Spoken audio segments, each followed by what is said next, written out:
приятели, днеска ще готвим телешка яхния, като имаме една глава лук, 250 грама телешко, една втора червена и зелена чушка, една скелетка чесън, 50 мл доматено пюре, 2 моркова, 50 мл червено вино, една лъжичка сол, една лъжичка черен пипер и сега сложила съм тук олио в мултикукъра и ще натиснем програма Brown и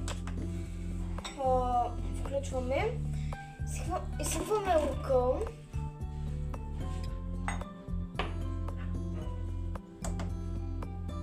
Сега чушките.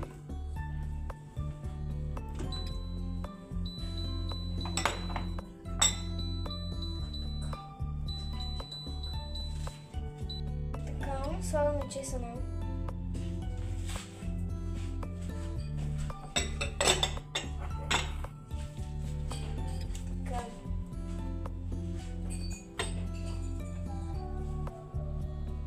Така, сега бъркаме.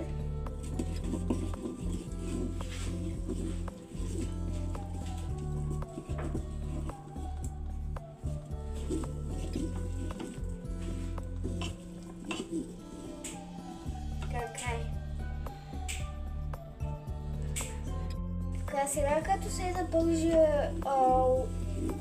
лука, чушките и чесъна, ще натиснем програмата Cancel.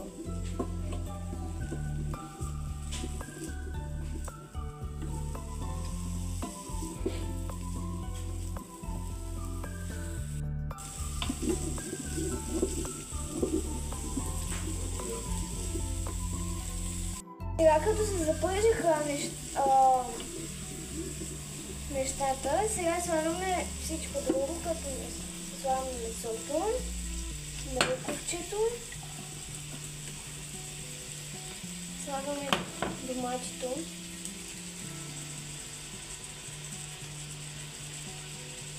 слагаме виното,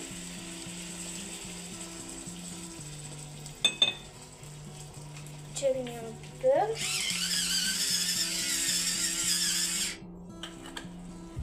и солта.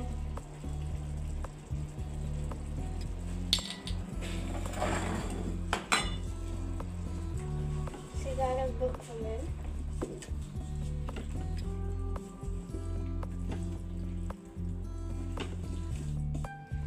И така. Това беше, хора. Трябва да за 20 минути готвим, трябва да го оставим под налягане